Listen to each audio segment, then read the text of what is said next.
experimentar paz de Cristo, igreja. Quero pedir que antes da gente iniciar a palavra, convido a você a se inscrever no meu canal, no Estela Shihara, apertar nos sininhos de notificações para você receber mais conteúdo e compartilhar. Compartilhe com seus amigos, sua família, no seu trabalho, na sua escola, né? Que o reino do Senhor possa expandir através desse canal, né? Onde a palavra ela é pregada. Amém? Então eu gostaria que a igreja estivesse abrindo no livro de João, capítulo 17, versículo 21 até o 26. Lembrando que Deus fala conosco através da sua própria revelação, da sua palavra. Né? Que a gente possa pedir a Deus, né, que Ele venha trazer uma compreensão melhor para que nós possamos ter um relacionamento contrito e quebrantado na presença dele. Amém, igreja? Né, que essa palavra possa vir falar com você nesta noite ou nesta manhã. Não sei que hora que você vai ver esse vídeo, mas seja de manhã ou à noite, o Deus fala a mesma coisa, a mesma palavra. A palavra dele diz que a palavra dele não volta vazia. Então ela não muda, né? Ela vem cheia, ela renova, né? Ela dá uma nova esperança, né? E isso nós temos que ter em mente, em nosso coração, né?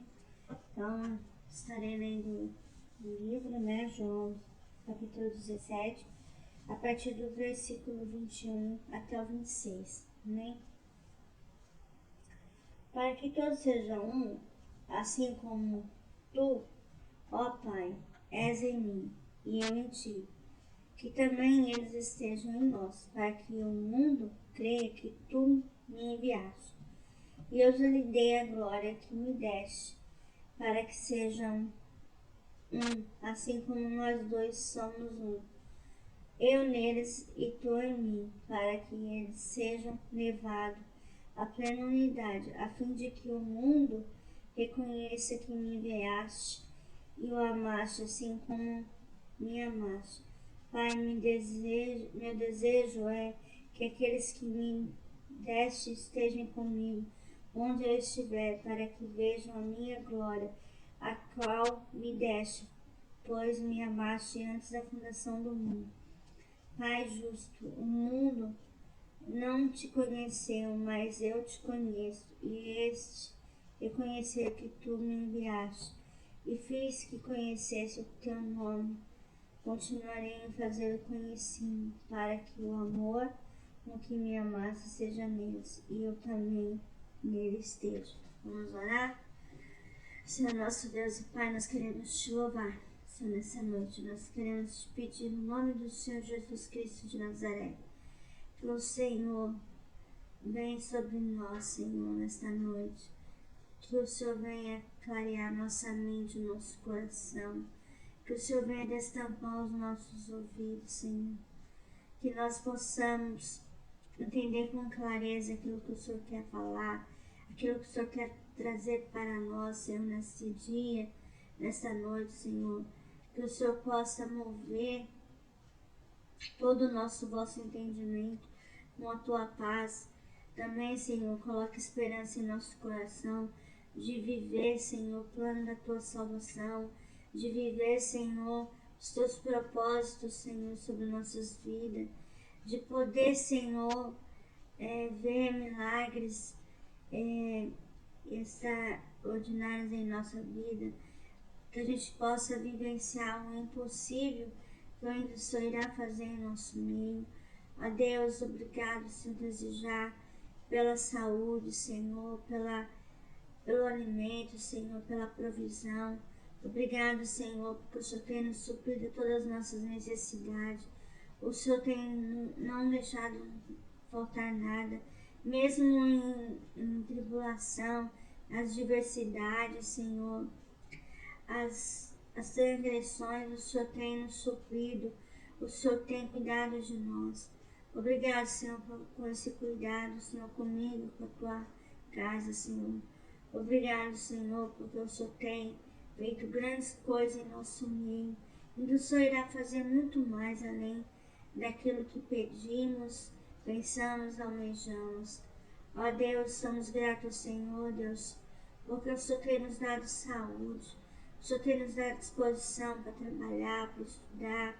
Ó Deus, o Senhor tem nos dado ânimo, Senhor, mesmo as divergências batendo nas nossas portas.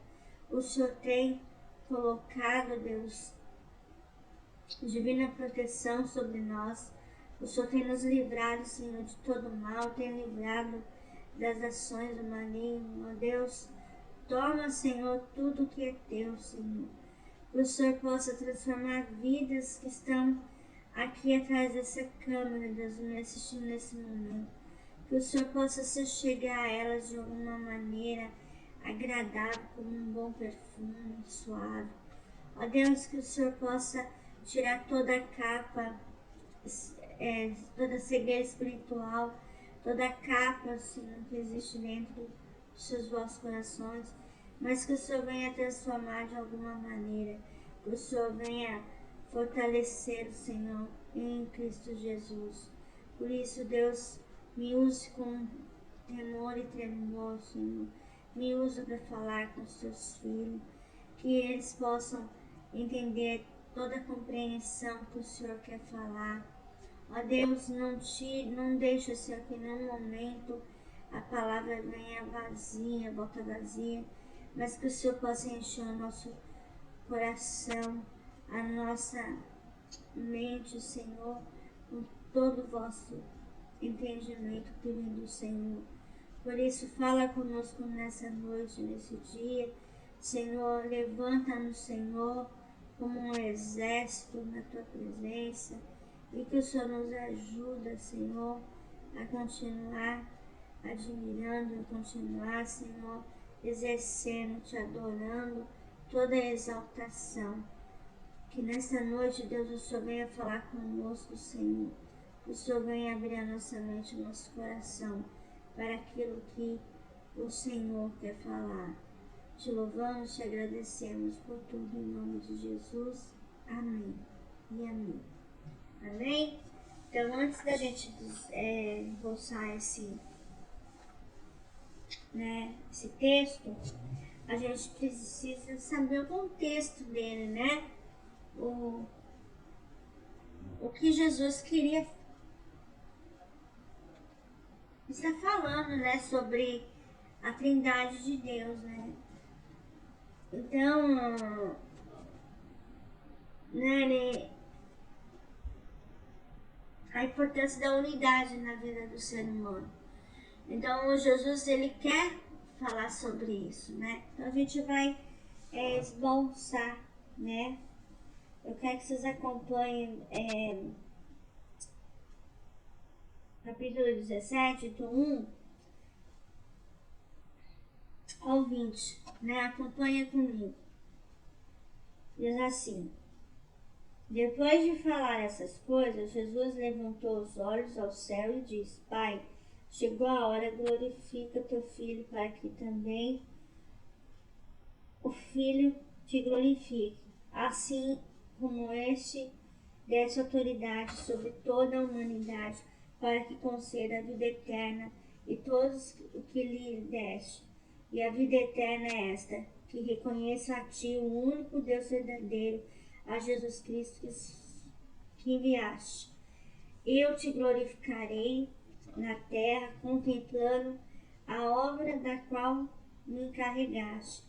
Agora, pois, glorifica-me, ó Pai, junto de ti mesmo, com a glória que eu tinha contigo antes que o mundo existisse. Manifestei o teu nome aos homens que do mundo me deste. Eram teus e tu os deste a mim, e eles obedeceram a tua palavra. Agora sabe que tudo quanto me deste vem de ti, porque lhe transmiti as palavras que tu me deste, e eles a acolheram verdadeiramente e reconheceram que vim de ti e creram que tu me enviaste. Eu rogo por eles, não rogo pelo mundo, mas por aqueles que me deste, pois são teus. Todas as coisas que me pertencem são tuas, e as que te pertencem são minhas, e neles sou glorificado. Não estarei mais no mundo, mas eles estão no mundo. Eu vou para ti. Pai Santo, guarda-os no teu nome que me deste, para que seja um assim como nós. Enquanto eu estava com eles, eu os guardei, os preservei no teu nome que me deste. Nenhum deles se perdeu, senão o filho da perdição, para que se cumprisse a Escritura. Mas agora eu vou para ti, e digo isso enquanto eu estou no mundo, para que eles testemunhem,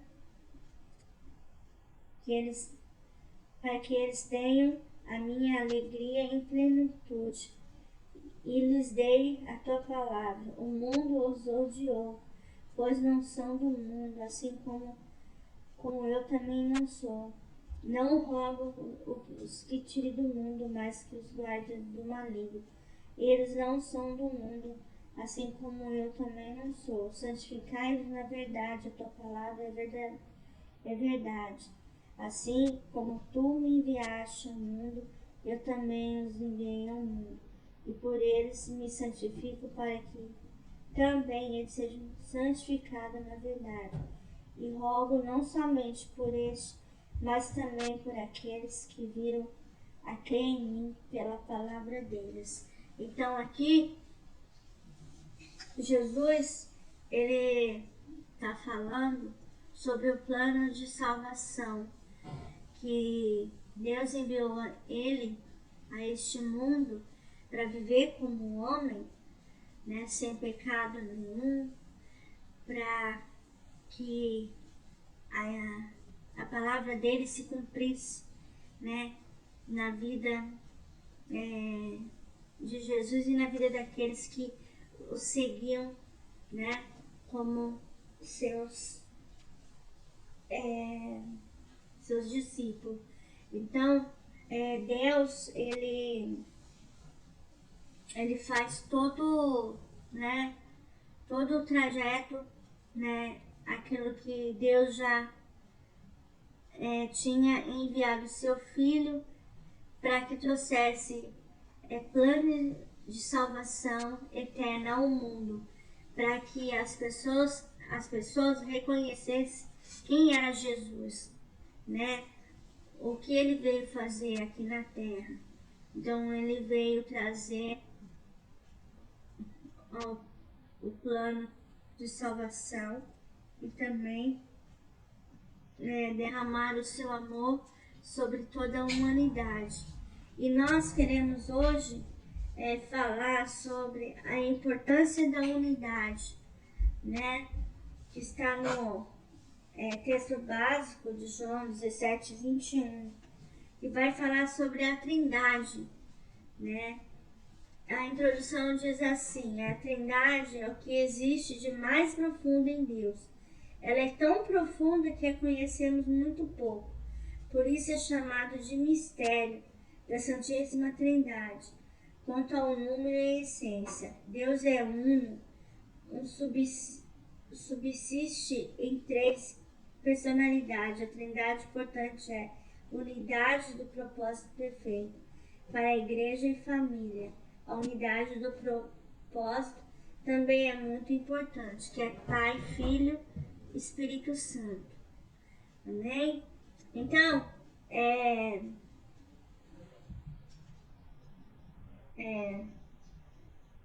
nós vamos ver a unidade de propósito é importante. Por quê? Então tem várias partes. Primeiro, produz a conversão dos pecadores. Te leva lá. Produz a conversão dos pecadores, né? A primeira. Depois nós vamos ver. Promove sustentabilidade, permanência e prevalência. Depois nós vamos ver comunhão profunda que não se vê em nenhum lugar. Depois, produz crescimento e reconhecimento. Depois, produz vida espiritual. Depois, produz manifestação do poder sobrenatural para que o propósito de Deus seja cumprido. Depois, elimina calúnia, fofoca, divisão e difamação. E 18. Depois, produz várias espetaculares imagens do poder de Deus. E por último, produz a realização dos planos de Deus para a igreja. Amém? Então ela tem várias estrofes que nós vamos estar aí falando a respeito da Trindade de Deus. Então, a unidade do propósito é importante porque produz a conversão dos pecadores, né? Os pecadores não podem ver Deus porque vivem em trevas, mas pode ver cristão. A maneira como o mundo nos enxerga cria a base para que ele tenha convicção acerca de Deus. Se os pecadores virem em nós harmonia e amor, terão a possibilidade de crer no Deus de amor. Todo cristão possui a glória de Cristo e todos nós temos uma mesma natureza e uma unidade de propósito. Podemos manifestar a glória de Cristo ao mundo.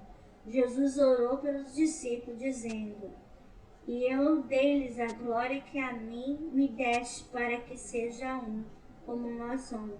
João 17:22, que acompanha aqui na Bíblia. Eu lhes dei a glória como deste, para que seja um, assim como nós sejamos um. Então, o que Jesus está dizendo aqui? Que conforme o nosso testemunho vivo, né, a mudança que nós temos no nosso comportamento, o nosso jeito de falar, de agir, de pensar, de ver, de tratar, né, de conduzir as coisas, faz que o mundo nos enxerga. E se nós, cristãos, agirmos de maneira correta, assim como Cristo nos ensinou na sua palavra, e nós obedecemos a sua palavra, os seus mandamentos, as pessoas vão enxergar a mudança que Deus faz em nós. Muitas vezes Deus tirou nós do lamaçal, que era as trevas, para ser luz, né? Para ser sal e luz nessa terra. Então, para que a gente pudesse vivenciar tudo aquilo que ele tem falado a respeito sobre o amor de Jesus, sobre o plano de salvação, né? Porque nós aqui na terra somos peregrinos, não estamos aqui definitivo, né? A nossa casa não é aqui, e sim lá na glória de Deus, com nosso Pai. Então, ele veio trazer, ele veio falar o que Jesus, né? O amor de Jesus pode fazer na vida de um ser humano, né? Como pode fazer na minha vida, assim como pode fazer na sua, né? E, e através, né, da alegria, né, que vem do Senhor sobre nós, né, as mudanças de comportamento, né,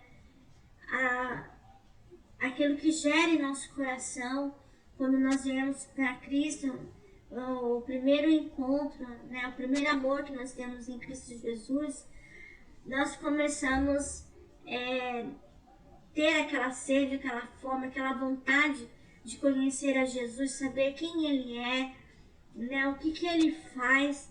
Então a gente tem aquela sede, aquela fome, aquela necessidade de comer a palavra de Deus, né, a Bíblia, né?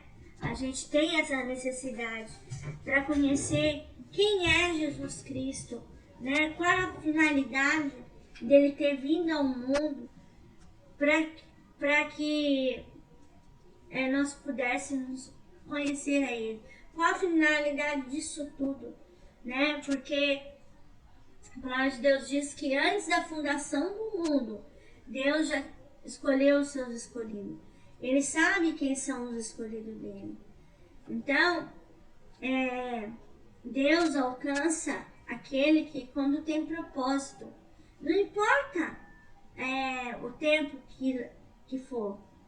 Se Deus tem planos, propósito na minha vida, na sua vida, Ele vai te alcançar de alguma maneira. Pode levar anos, não importa.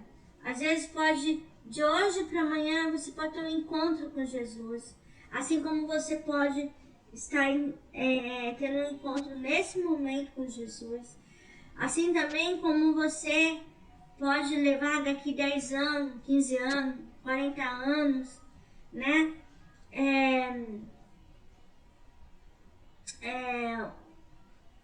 O povo do Egito foi liberto depois de 480 anos, se eu não tiver falha a memória, foi liberto do Egito. O que dirá nós, né? Talvez deve ser pequeno tempo, às vezes pode ser prolongado. A gente não sabe qual é o propósito de Deus. Então, o nosso dever como cristão é falar da palavra dele, é pregar o evangelho genuíno, é falar sobre o amor, sobre o plano de salvação que ele traz, né? A mudança que ele gera em nosso coração, na nossa vida, as renúncias que nós começamos a fazer a partir do momento que nós entregamos a nossa vida a Ele. Muitas coisas nós renunciamos para viver as coisas de Deus sobre a nossa vida. Nós não vamos mais viver as nossas próprias vontades, mas sim a vontade dEle. Então, Deus tem planos grandiosos no meio de nós para fazer sobre a nossa vida. E nós, como filhos dele, nós queremos conhecer quais são esses planos que Jesus tem para nós, né? Quais são? E ele produz a conversão dos pecadores, né? Nós que somos pecadores, né? Reconhecemos que somos fracos, reconhecemos que somos pecadores, reconhecemos que nós precisamos dele em nossas vidas. Quando ele traz a nossa memória, que a palavra entre em nossa mente e faz a gente reconhecer que somos pecadores, que precisamos dele em nossa vida. A partir do momento que você reconhece que Jesus é seu único e salvador da sua vida, é através do amor dele que você vai se chegar ao Pai. Então, você percebe que Deus traz a conversão para aqueles que não conhecem a Ele. Amém? Então, como diz aqui, os pecadores não podem ver Deus porque vivem em trevas, né? Mas pode ver cristão. O que ele quer dizer nisso, a respeito disso? é que quando, né, o pecador está no mundo, vivendo em trevas, fazendo o mal, né, vivendo o mal, vivenciando o mal, mas ele consegue enxergar quem é cristão pelas suas atitudes, pelas suas ações, né, pela maneira dele ser, né, porque ele não vai, né, um verdadeiro cristão, ele não vai agir como uma pessoa, né, que não conhece a Cristo. Ele não vai ter as mesmas atitudes que aquele que está vivendo em treva, mas sim vai ter a atitude que vem de Jesus, né? Porque a palavra de Deus diz, seja, filhinhos, sejam meus imitadores. Então, o verdadeiro cristão, ele vai imitar a Jesus, ele vai ter as mesmas atitudes que Jesus teve aqui na Terra. Então, há mudança de comportamento, há mudança em todo o nosso ser. O jeito de falar, de agir, de pensar, de ver, de tratar. Então, basicamente, gera mudança de comportamento. A mudança, ela tem que vir dentro de nós, né? E nós vamos reconhecer que somos pecadores e que necessitamos da graça, da paz e de todo o vosso entendimento de Deus. Amém? E a maneira como o mundo nos enxerga cria a base que ela tenha convicção acerca de Deus. Como assim? O mundo enxerga, né? E cria a base que tem convicção acerca de Deus. Sabe que Deus é existente, que Deus existe, né? Eles sabem que Deus existe. Mas muitas vezes ele luta para não viver em Cristo Jesus. Ele prefere viver as coisas do mundo do que a de Cristo. Por quê? Porque o cristão, o verdadeiro cristão, ele vai morrer para o mundo e viver para Cristo, como diz a palavra dele. Ele vai começar a renunciar às coisas do mundo e começar a vivenciar as coisas que Deus coloca na direção dele. Então, ele vai fazendo diferença. E todo cristão possui a glória de Cristo. E todos nós temos uma mesma natureza em unidade do propósito. Podemos manifestar a glória de Cristo ao mundo. O que ele está dizendo aqui? Que todos nós, quando reconhecemos que Jesus é seu único e salvador das nossas vidas, o Espírito Santo, ele vem fazer morada em nós. E através do Espírito Santo, nós temos a mesma linha de pensamento. Nós temos a mesma atitude que Jesus teve nessa terra, né? Um coração manso, um coração cheio de amor, cheio de graça, cheio da misericórdia de Deus.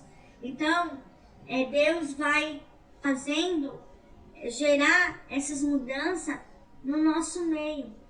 Então, a gente tem a mesma linha de pensamento, as mesmas atitudes que um cristão tem, o outro tem, mas desde que o cristão seja genuíno, entende? Quando ele realmente vivencia a prática da palavra de Deus, quando ele manifesta, né, através de Jesus, né, a manifestação da glória de Deus na vida dele, né, nas suas atitudes, nas suas ações, no seu comportamento, no seu dia a dia. Então, o verdadeiro cristão, ele mostra, né, o que é ser de Cristo. E Jesus orou pelos seus discípulos dizendo: eu lhe deis a glória que a mim me deste, para que seja um, como nós somos um. Isso significa o quê? Que quando a gente vem para Cristo, nós vivemos como como Jesus, né? Jesus vem morar em quem? Em nosso coração, né? Ele vem trazer nova vida para nós, um novo nascimento, gera um novo nascimento em nossa vida. As nossas atitudes, as nossas ações, ela vai ser mudada, ela vai gerar mudança de comportamento. Coisas que a gente fazia para o mundo, a gente para de fazer ao mundo, mas a gente vive debaixo da poderosa vontade e mão do Senhor. Então nós deixamos as coisas do mundo para viver a de Cristo, né? E não agir com as nossas próprias forças, mas sim esperar nele, né? Esperar, confiar, né? Sabendo que há um Deus acima de tudo, né? Acima da terra e do céu, que cuida de nós. Então, a nossa vida é uma vida transformada pelo poder do Espírito Santo. Então, a nossa vida, ela começa a ficar diferenciada no meio daquele que vive no mundo, em trevas. Amém? Segundo, promove a sustentabilidade, permanência e a prevalência. O que quer dizer isso? Vamos lá. A unidade de propósito é necessária para fazer a sustentação, para a permanência e para fazer prevalecer contra agentes internos e externos. O que quer dizer isso? É que o propósito de Deus, ele veio o quê? Nos sustentar através da sua palavra, através daquilo que ele quer fazer em nossas vidas. Então, ele vem morar em nós. A partir do momento que nós recebemos ele como Cristo, né, o único e Salvador em nossas vidas, ele vem morar em quem? Aonde? No seu coração. Ele vem morar dentro de você, ele vem habitar, né? Ele vem fazer mudança em sua vida, né? Tanto interno como externo. Então ele vem gerar mudanças de comportamento, né? Do dia a dia. Ele vem gerar mudanças para que o mundo possa enxergar ele em sua vida, né? Porque você sai do lamaçal, né? Das trevas para uma nova luz, para você viver na luz, né? Para você viver as coisas de Deus, né? E quando a gente para de viver as coisas do mundo e começa a viver as coisas de Deus, a gente começa a ver a transformação que Deus faz em nós, né? No nosso caráter, no nosso jeito de falar, de agir, de pensar, de ver, de tratar, né? Ele muda o nosso coração, ele faz florescer aquilo que não existia dentro de nós, né? A essência do amor dele, né? O amor dele vem ser derramado sobre nós, né? E isso gera mudança dentro de mim e de você. Então, reinos divididos são destruídos por fatores externos e a casa dividida cai por fatores internos. Sem unidade de propósito, não há sustentabilidade, né? Como que Deus vai sustentar você se você não segue a Ele? Se você prefere seguir as coisas do mundo? Como que Deus pode te sustentar nisso? Deus não vai te sustentar. A partir do momento que você prefere viver para as trevas, né? Deus não vai sustentar você nas trevas. Não vai. Por quê? Porque você vai correr atrás daquilo que você quer, né? Você vai resolver com as suas próprias forças, né? Você não vai ficar na dependência de Deus. Ao contrário de um cristão. O cristão, ele é dependente de Deus, ele é dependente do Senhor. Ele só avança se Deus falar, se Deus permitir, né? Ele não vai agir de qualquer jeito.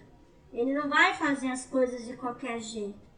Ele vai fazer tudo debaixo da direção de Deus, né? Ao contrário, uma pessoa que não é cristã, ela age pelas próprias forças dela. Ela resolve aquilo que ela quer resolver. Então, ela não está debaixo de uma autoridade santa. Ela não está, né? Ela está cega, ela está vivendo as coisas do mundo, né? Ela está vivendo aquilo que, né, fora da presença de Deus. Ela não está na presença de Deus. Então, ela vive bem longe da presença de Deus. Ela prefere viver as coisas do mundo de que está debaixo de uma autoridade santa, que é Jesus Cristo. Então, Jesus ensinou que o reino dividido contra si mesmo é devastado. Toda cidade ou casa dividida contra si mesmo não subsistirá, né? Mateus 12:25, né? Vamos abrir lá Mateus 12:25, né? Que diz assim: mas Jesus, conhecendo-lhe os pensamentos, disse-lhe: todo o reino dividido contra si mesmo será destruído, e toda cidade ou casa dividida contra si mesmo não subsistirá. Isso significa que aonde tem divisão, né? Aonde tem desavença, tem desunião, jamais a presença de Deus estará ali. Jamais. A presença de Deus não está ali. Ele não vai sustentar uma briga, uma guerra, um confronto que não vem dele, que não está sobre a direção dele. Ele não vai sustentar. Ele não vai. Por quê? A palavra de Deus diz que ele é amor. Ele não é um Deus de divisão, ele não é um Deus de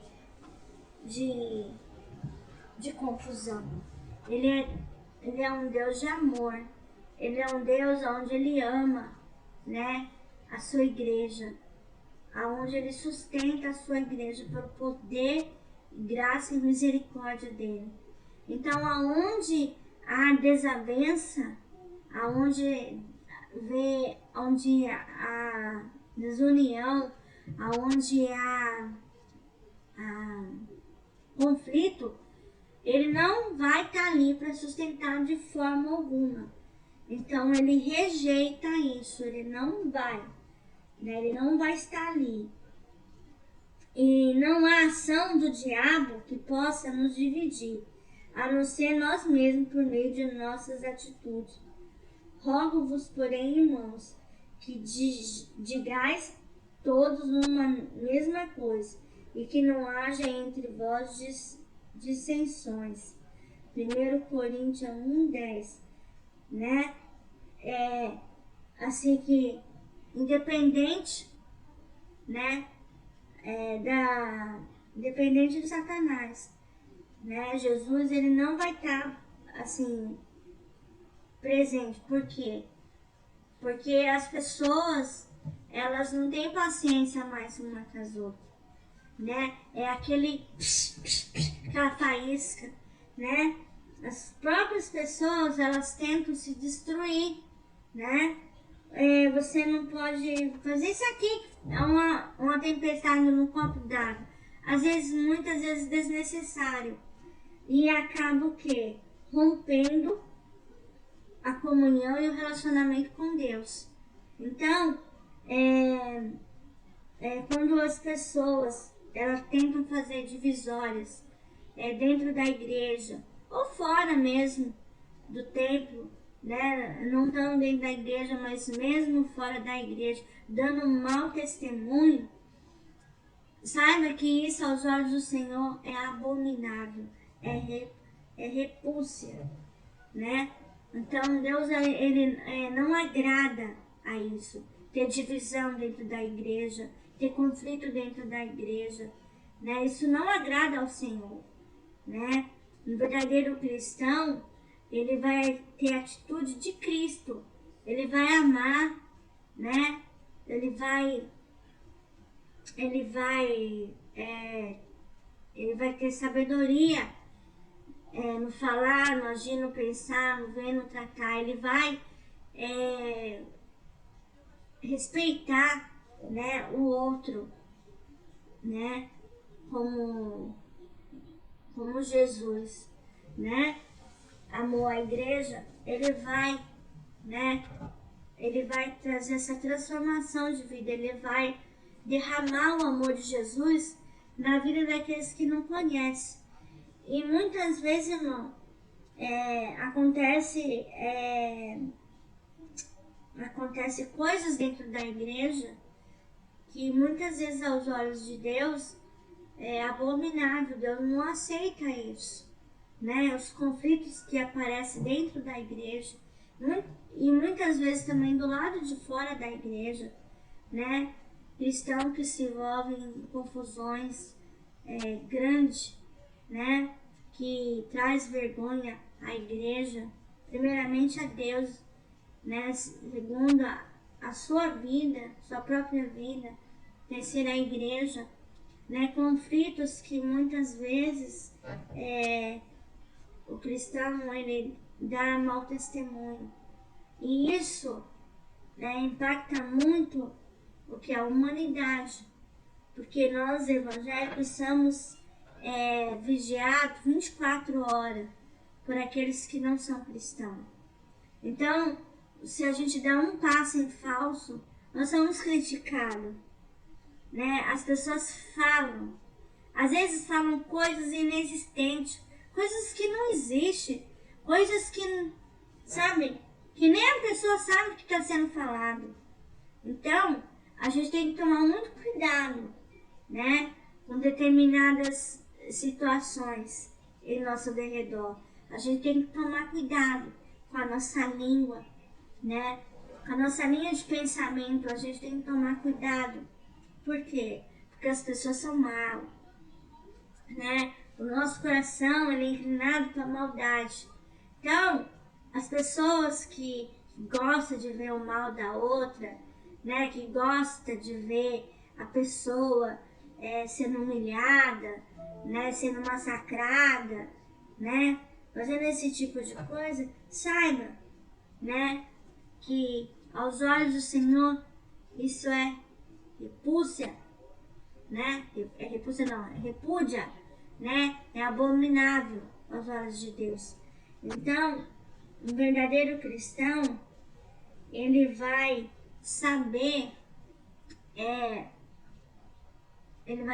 ter equilíbrio, certo?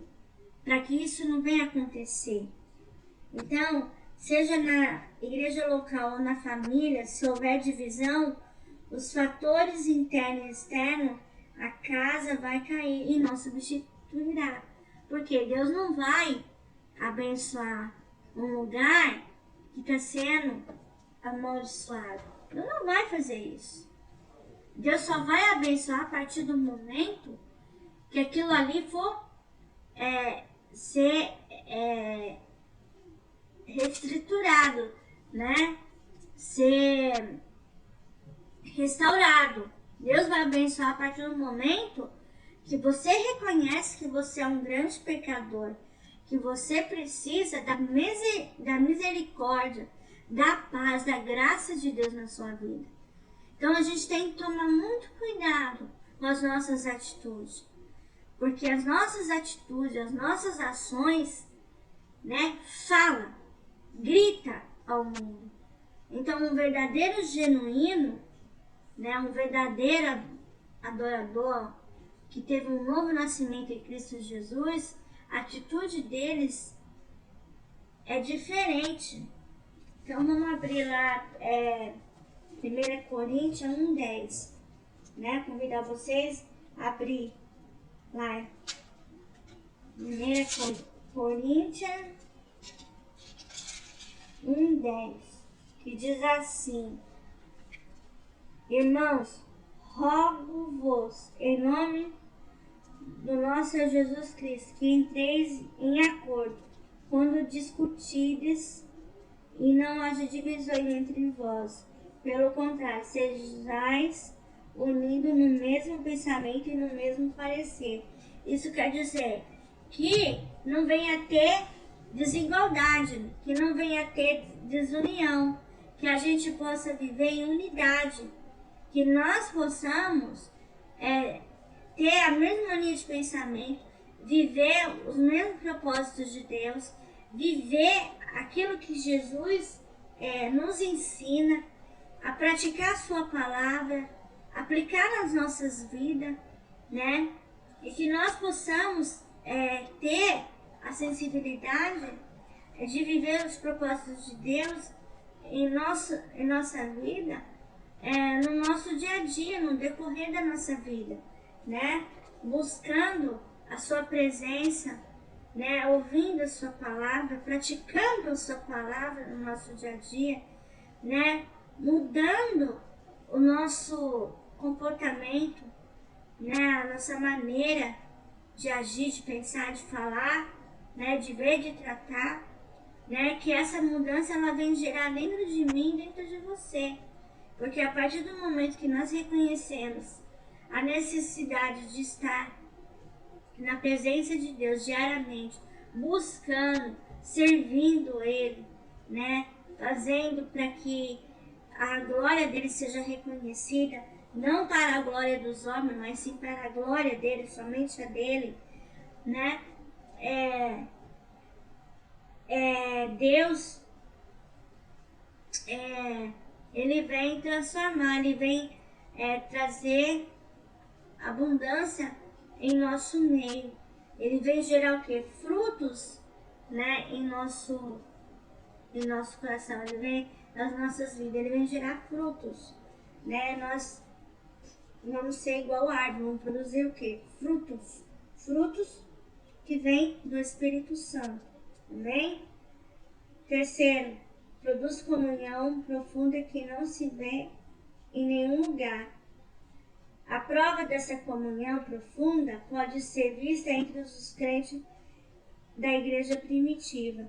A unidade de propósito interfere de maneira positiva nas áreas material, espiritual e emocional da igreja. Perseveram na doutrina dos apóstolos e na comunhão, a partir do pão e nas orações. Atos 2:42. Vamos lá abrir.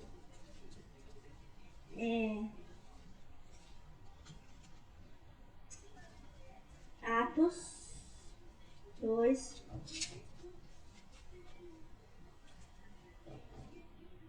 Atos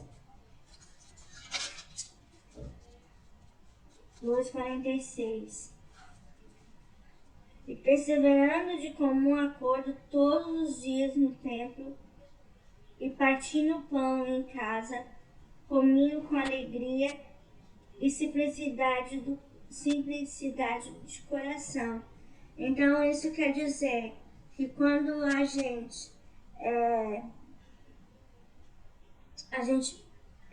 persevera na mesma intensidade, na mesma vontade de estar, né, debaixo da autoridade santa, né, da poderosa mão de Deus, nós reconhecemos a necessidade de estarmos assim em comunhão, né, com os apóstolos, né, com os nossos irmãos, né, com o nosso pastor supremo, que é Deus, né, com o nosso pastor que nos auxilia dentro da igreja, né, que nos ensina a palavra, né, que nos ajuda a reconhecer a nossa necessidade que temos que ter com Deus, né, a necessidade de vivenciar a sua palavra e praticar em nossas vidas. A partir do momento que nós permanecemos em Cristo Jesus, as nossas mudanças, ela transparece do lado de fora. O nosso testemunho vivo grita do lado de fora. Então, o nosso coração, ele vem transparecer de uma forma grandiosa, né? Uma forma grande, né? E as pessoas, ela percebe quem é um verdadeiro cristão e quando aquele não é, né? Como assim? Através das suas atitudes, das suas ações. Um verdadeiro cristão genuíno, ele ama, ele perdoa, né? Ele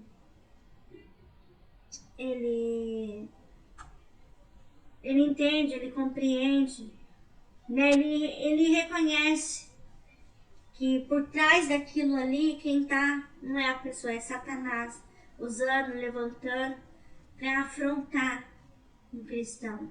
E muitas vezes isso acontece. Às vezes a pessoa nem percebe que ela está sendo usada por Satanás para afrontar você, né?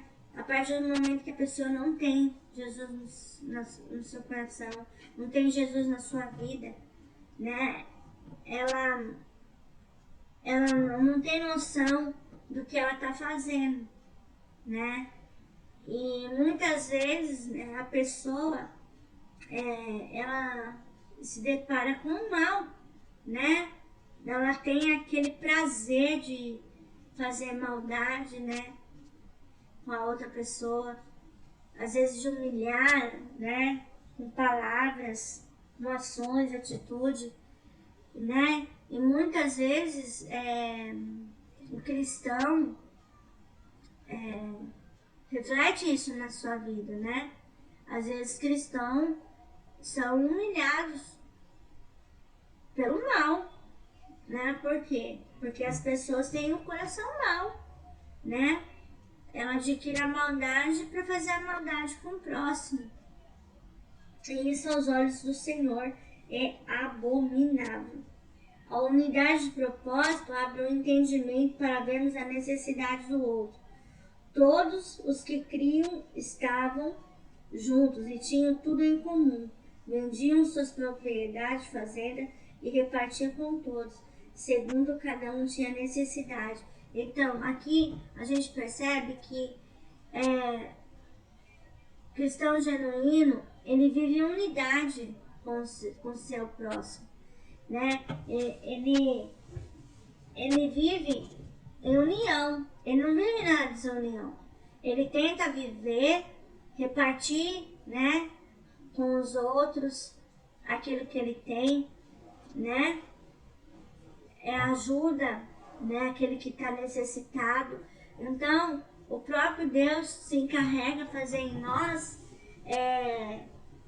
dando um coração amoroso, um coração aonde nós vemos ter compaixão pelo nosso próximo, né? Onde a gente vê a necessidade do outro. Então, essa união do cristão, ele se une para ajudar o próximo. Às vezes com uma cesta básica, às vezes nas finanças, né? Às vezes no emocional, né? Nas coisas materiais, né? Depende da situação, né? Vai depender daquilo que aquela pessoa está vivendo. E muitas vezes a igreja ela é unida, por quê? Porque os irmãos, um ajuda o outro. Às vezes tem irmãos, né, que um é eletricista, outro é pintor, outro é marceneiro, né? A irmã é cozinheira, né? A irmã é professora, assim, e vai essa união que um vai ajudando o outro. Então, Deus trabalha na maneira da gente viver como cristão, né? Deus trata o nosso coração, né? E a gente vai viver o quê? Em uma só carne, em um só sentido. A gente vai viver, né? Como Jesus viveu nessa terra, né? Ele veio o quê? Trazer o plano de salvação, ele veio trazer a sua palavra, ele veio trazer o seu amor, derramar abundantemente nas nossas vidas, né? E fazer nós reconhecer que ele é o único salvador de suas vidas. Então esse mundo aqui, nós estamos só como passagem, porque a nossa casa é lá na glória com Deus. Então, um dia nós iremos partir deste mundo. Um dia nós iremos estar lá com a glória do Senhor. Então, eu digo isso com convicção, porque aquele que vive em Cristo Jesus sabe, né, qual será o seu final. Né? Ele sabe. E a palavra de Deus diz que todos nós iremos dar conta do que nós fazemos, do que nós fizemos neste mundo. Então, aqueles que têm ouvido, que ouçam, né? Que nós possamos ter ouvidos para ouvir aquilo que Deus está falando. Amém? Quarto, produz crescimento e reconhecimento. Os crentes primitivos caíam na graça de todo o povo, e todos os dias acrescentava o Senhor à igreja aqueles que haviam de salvar. 2:47. Mesmo livro, vamos ver lá. 2.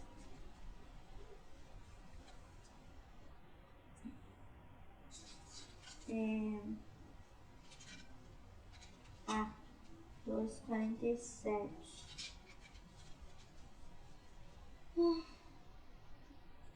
Assim, louvado a Deus e contando com o favor de todo o povo.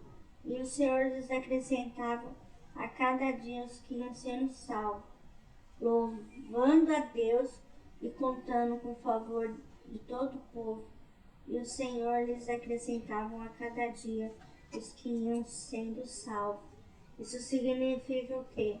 Que quando as pessoas vêm para Cristo, ela morre para o mundo e venha para Cristo, ela louva, ela adora, ela busca, ela se humilha diante de Deus. Ela reconhece que ela necessita da presença de Deus em sua vida diariamente. Ela sabe que ela necessita que Cristo esteja nela. Então ela percebe o quanto ela precisa estar na presença do Senhor. Então, um verdadeiro cristão genuíno, ele vai ter essa perspecção de vida, ela vai perceber a necessidade que ela tem de estar aos pés da cruz, né? Por quê? Porque Jesus deu sua vida por nós, morreu pelos nossos pecados, ele morreu por amor a nós, né? Ele foi traído, ele foi cuspido, ele foi humilhado, ele foi açoitado. Então ele deu, né? Ele pagou um alto preço naquela cruz do Calvário por morrer por mim, por você, por toda a humanidade. Então, um verdadeiro adorador, um verdadeiro cristão, ele reconhece a necessidade de estar na presença de Deus diariamente. Então, o nosso Deus, ele faz a gente produzir frutos, né? Crescimento e reconhecimento que ele faz a gente evoluir, ele faz a gente amadurecer, ele tira a gente da zona de conforto leva para lugares aonde a gente venha a crescer, né? É só crescer, produzir frutos em nossas vidas, que nós venhamos fazer a diferença no meio daqueles que não conhecem Cristo Jesus.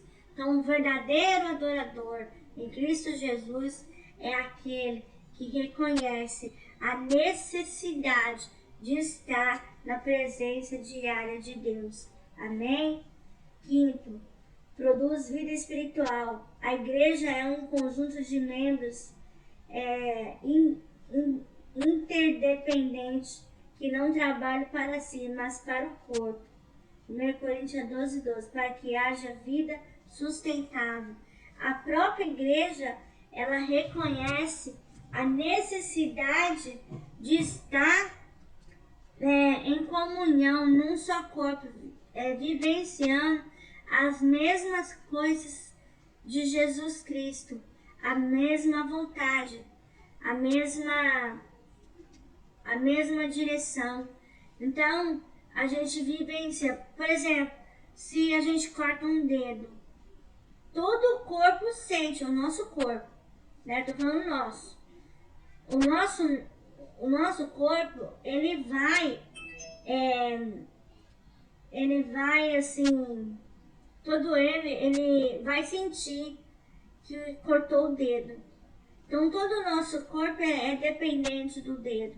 Então, a gente corta o dedo, a gente sente, todo o corpo sente. Todo o nosso corpo reage quando cortamos o dedo. Então, é a mesma coisa a gente dentro da igreja. Se surge um problema, né, que vai escandalizar a igreja, que vai abalar a igreja, o corpo sente, né, que todos nós cristãos sentimos, né, ficamos abalados, ficamos tristes, chocados pelo aquilo que está acontecendo dentro da igreja. Então, nós cristãos devemos tomar cuidado, né, porque a nossa vida, ela também entra em conflito. Às vezes entramos em conflito com alguns irmãos, né? Depende da situação, depende do que acontece, né? E a igreja é um conjunto de membros interdependentes que não trabalham para si, mas para o corpo. Então a gente trabalha um pelo outro, né? A gente se compadece um pelo outro, a gente ajuda o outro, né? Que como Jesus sabe, primeiro, né? Vamos falar, ele nos ensina, perdão, gente, sobre mandamento, né? Amai a Deus acima de todas as coisas. Segundo, ame o teu próximo como a si mesmo. Então, Deus nos ensina a amar o nosso próximo, para que nós possamos ajudar um ao outro, né? Uns aos outros, para que Deus possa estar nos sustentando da mesma maneira, né? Da mesma essência. E estamos aqui neste mundo para edificação espiritual de outras pessoas. Trabalhamos pela vida do corpo e não para os nossos interesses. Então, quando a gente vem para Cristo, a nossa necessidade é pregar o Evangelho, é edificar a igreja, é edificar o corpo de Cristo, né? Edificar as vidas que ganhamos para Cristo, né? Quando a igreja ela é edificada através da sua palavra, que ela é missionada de uma maneira clara, nítida, intensa, ela vai fazer efeito na vida do ser humano. Ela vai fazer com que aquela pessoa reconhece as suas fraquezas reconhece os seus pecados, reconhece a necessidade de vivenciar as coisas de Deus em sua vida. Ela reconhece que ela precisa, né, estar na presença do Senhor diariamente. Então, o trabalhar de Deus é individual. Ele trabalha no nosso caráter, ele trabalha no nosso mover, ele trabalha no nosso ser. Então, ele modifica o nosso coração. E quando nós nos achegamos mais a Deus, nós reconhecemos que não é pelos nossos próprios interesses. O fundamento disso não é para nos enriquecer, para nos soberbarmos, para nós glorificar a glória de Deus para nós. Não. Toda a honra, toda a glória só seja dada a Ele, a Cristo Jesus. E que nós possamos, como crentes genuínos, submeter à vontade de Deus, de estar debaixo da sua poderosa mão. Amém? Sexto, produz manifestação de poder sobrenatural para que o propósito de Deus seja cumprido. Se a nossa intenção é ganhar almas para Jesus, o sobrenatural de Deus se manifestará em nossa vida. Moveu-se um lugar que estavam reunidos, e todos foram cheios do Espírito Santo, anunciava com ousadia a palavra de Deus. Atos 4:31, que diz assim: E quando terminavam de orar, o lugar em que estavam reunidos tremeu. Todos ficaram cheios do Espírito Santo e passaram a anunciar a coragem a palavra de Deus. Isso quer dizer que quando nós estamos pregando a palavra de Deus, uma pessoa ela pode estar se convertendo, porque Deus pode vir sobrenatural. Deus pode ter um encontro com ela nesse exato momento e ela pode estar ouvindo, não a minha voz, mas a voz de Deus. Ela está tendo o primeiro encontro, o primeiro amor com Jesus, né? O sobrenatural dele, ele vem trazer vida abundância a você. Ele vem trazer o derramar do seu amor sobre sua vida. Ele vem derramar a sua paz não momentânea, mas a sua paz eterna. Ele vem trazer a você todo o vosso entendimento, toda a paz, né, eterna sobre você. Ele vem renovar suas misericórdias. Ele vem perdoar os seus pecados, né, suas iniquidades e transgressões. Ele vem transformar a sua vida num novo nascimento. Ele vem fazer com que você venha a ter um novo nascimento. Coisas, né, passadas se vão, mas coisas novas chegam. Então, ele vem fazer com que você tenha uma vida transformada diante do Senhor Jesus Cristo, né? E que o mover dele vem sobre a minha vida, sobre a sua vida. Quando a gente tem o primeiro encontro, quando a gente recebe o Espírito Santo em nossas vidas, que ele vem habitar em nós, nossa maneira de ser, nossa maneira de falar, de agir, de pensar, de tratar, de ver, é modificado, né? Nós começamos a conhecer a Cristo, né? Pela sua maneira de agir, né? Perante as multidões que ele pregava sobre o amor de Jesus. Muitas vezes ele falava em parábola para que pudesse ficar mais fácil para as pessoas entender o plano de salvação de Cristo Jesus. Então, quando a propósito de Deus, independente do que você é hoje, se ele tem um propósito na sua vida e ele querer alcançar você, ele alcança. E através desse vídeo, ele pode alcançar a sua vida também, né? Ele pode estar me usando para trazer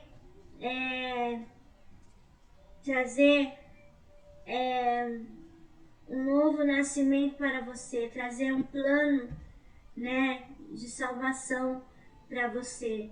Que você, né, se você tem ouvidos, que você ouça, né? Deus pode mudar a sua vida de maneira tão rápida, mas ao mesmo tempo trazendo toda a essência que vem dele para você. Aleluia. Que nossos olhos, né, os nossos ouvidos, a nossa mente, o nosso coração possa estar atento àquilo que Jesus quer falar conosco. E hoje você tem a oportunidade de conhecer a Cristo Jesus a partir da sua palavra, né? A partir do seu amor, né? A partir daquilo que Ele quer fazer sobre você, sobre a sua vida. Amém? Né? Sexta, Ele elimina a calúnia, a fofoca, a divisão e a difamação. A primeira cisão aconteceu com Ananias e Safira. Atos 5 de 1 a 11, né, que diz assim,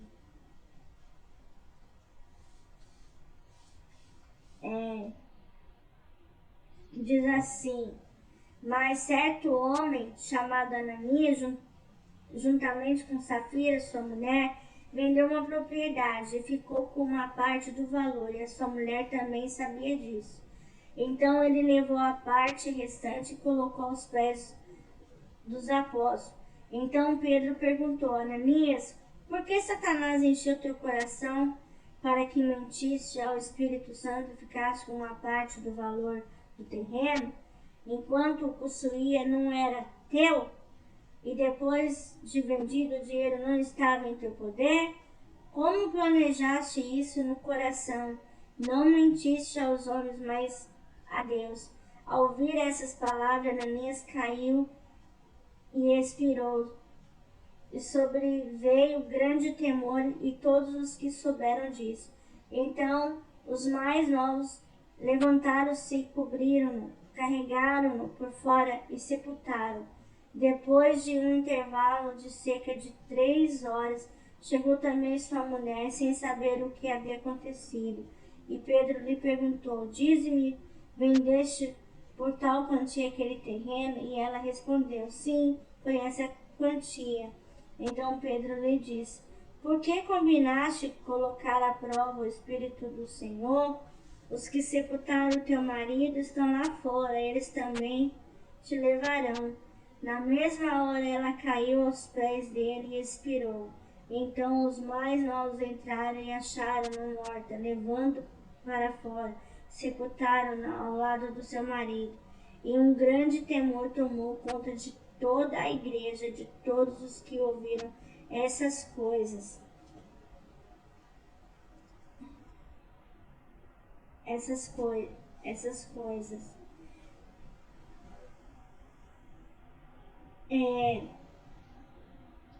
Então, diz assim, a primeira cisão aconteceu com Ananias e Safira, que retiveram uma parte da propriedade que venderam e por isso foram fulminados. Por quê? Porque inventaram mentira, tentaram enganar o Espírito Santo, né? Tentaram só devolver metade para Deus, né? E metade escondeu e mentir, né? Eles mentiram, né? Mentiram dizendo que o valor era aquele e que não e que não tinha mais. Então, Gabriel, atende aqui e fala pro seu pai que eu tô pregando a palavra. Vai. Né? Oi. Então,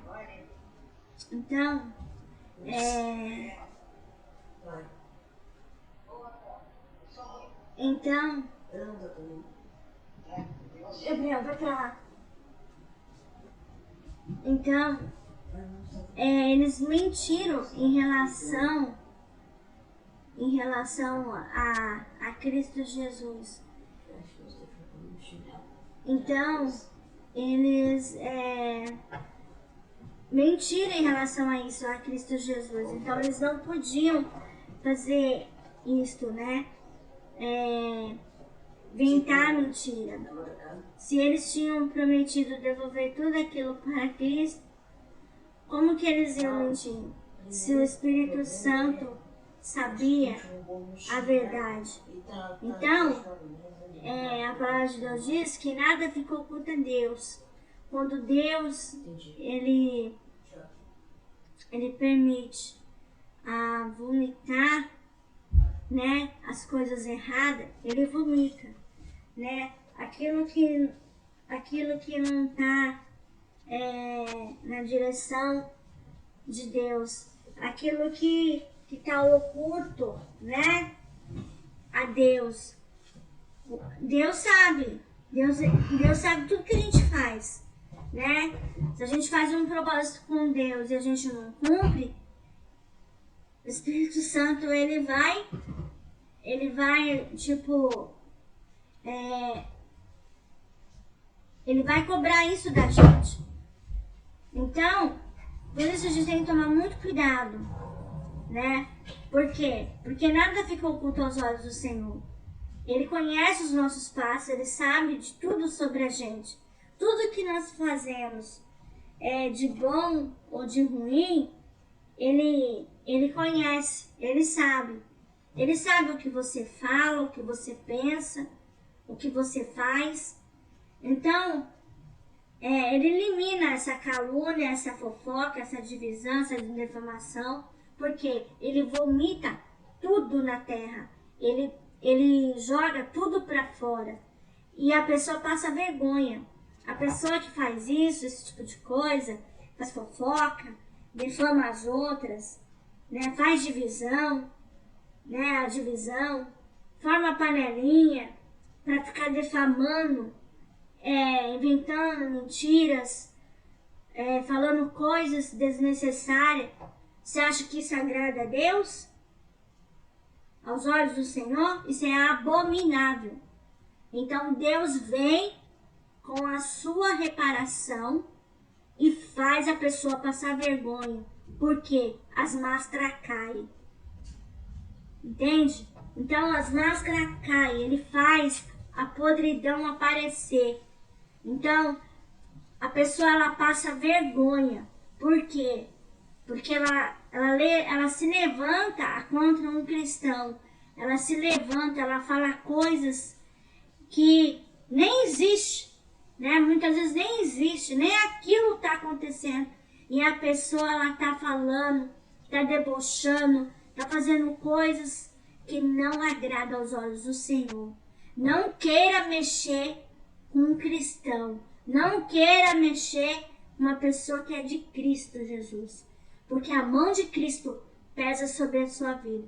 Pode não pesar agora, mas pode pesar lá na frente. Pode pesar em qualquer momento.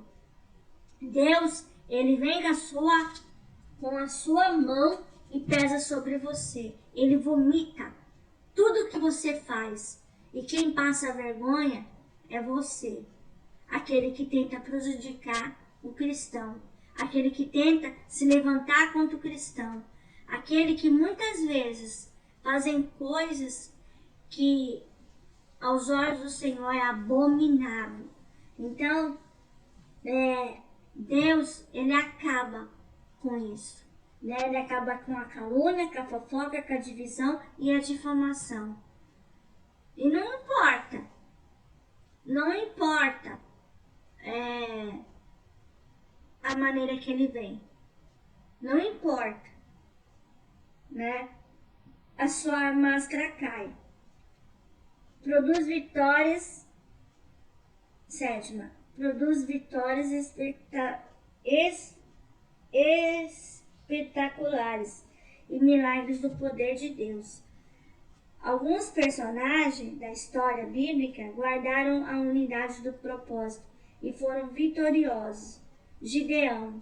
Os 300 homens seguiram o mesmo propósito com Gideão e derrotaram 135.000 homens de guerra dos inimigos de Israel.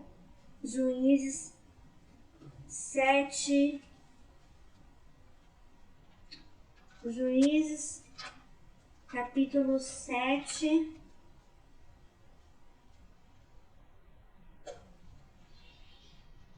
O 20, 22 e depois 8, 10. São Juízes.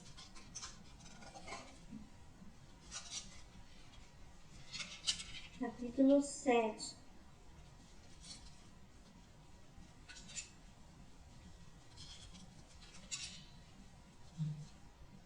Capítulo 7.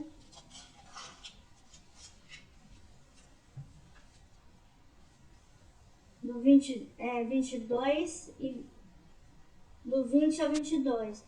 Diz assim: Assim as 3 companhias tocaram as trombetas e despedaçaram os jarros, segurando com a mão esquerda a tocha e com a direita a trombeta. Gritaram a espada pelo Senhor e por Gideão. E cada um permaneceu no seu posto ao redor do acampamento. Então todos os midianitas, gritando, começaram a fugir. Quando as 300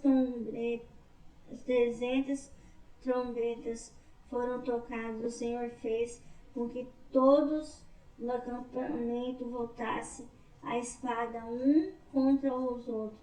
Mas muitos fugiram até Bet-Sai, em direção a Zererá, até os limites de Abel-Micolá, perto de Tabate. 8 e 10. Diz assim: Zeba e Zalmuna estavam em Carsó com seu exército, cerca de 15.000 homens. Estes foram os que restaram de todo o exército dos povos do leste, pois 120.000 homens que usavam espada haviam morrido. Então, 300 homens seguiam o mesmo propósito de Gideão e derrotaram 135 homens da guerra dos inimigos de Israel. Então, Deus, ele pode mover o poder dele, ele pode fazer milagres extraordinários nas nossas vidas, pode derrotar o inimigo, né? A intervenção de Deus é necessário para que nós possamos alcançar milagres, né, através do poder de Deus, né, milagres espetaculares, né, que vêm de Deus sobre a nossa vida. Josafá estava com medo dos inimigos que cercavam Judá, mas o profeta chegou com uma mensagem de grande livramento. Nessa peleja não tereis de pelejar.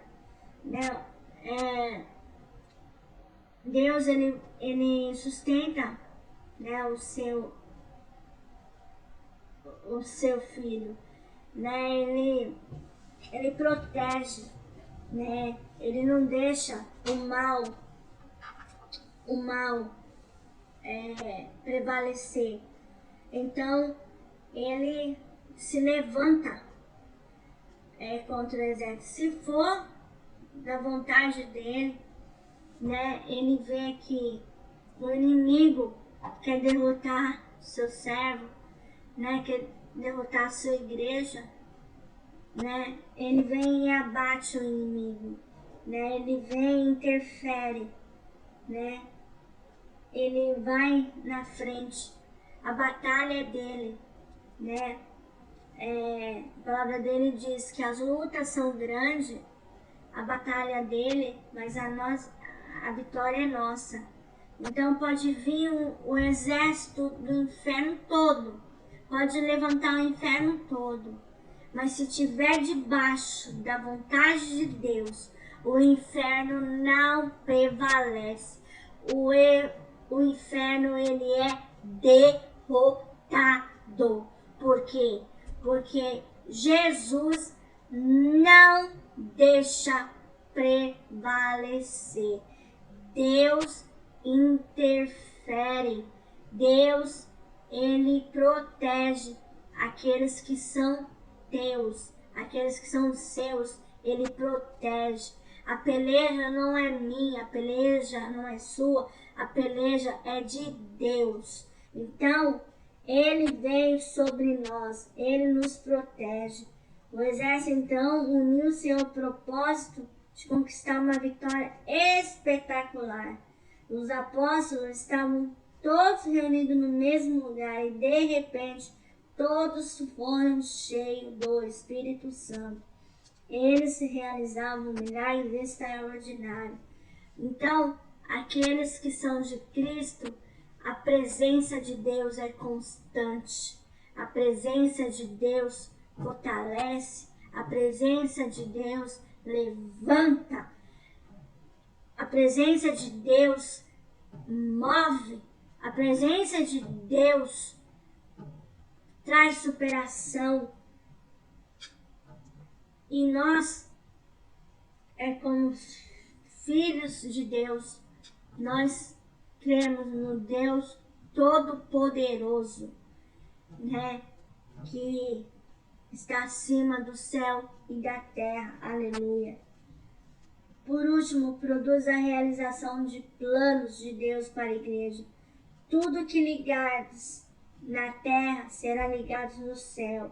E tudo que se desligares na terra será desligado no céu. Ou seja, se você é um cristão, tudo que tiver aqui na terra vai ser ligado aos céus. Porque você está debaixo da poderosa mão do Senhor. Você está debaixo da proteção do Senhor. Enquanto você viver para Cristo, Deus estará te protegendo contra o mal. Mas a partir do momento que você se afasta de Deus, que você larga de viver para Deus, né? Você vai ser desligado. Aqui da terra vai ser desligado do céu. Então, Deus não vai estar protegendo de você de nada. Deus simplesmente não faz nada para te ajudar. Mas a partir do momento que você esteja debaixo da poderosa mão, debaixo da proteção dele, você reconhecendo que ele é seu único salvador da sua vida, que a sua necessidade diária, que você precisa da presença dele, que geralmente você precisa da sua proteção, ele vai te proteger, independente do que acontecer, independente. O inferno não prevalece, mas Cristo avança. Cristo realiza planos para a sua igreja. Ele protege a sua igreja contra o mal, contra as ciladas do diabo. Ele protege. Ele levanta a sua igreja, uma igreja forte, uma igreja edificada, uma igreja aonde Cristo Jesus tem a sua morada. Então, diz assim: também se 2 de vós concordarem na terra acerca de qualquer coisa que pedirem, isso lhes será feito por meio do Pai que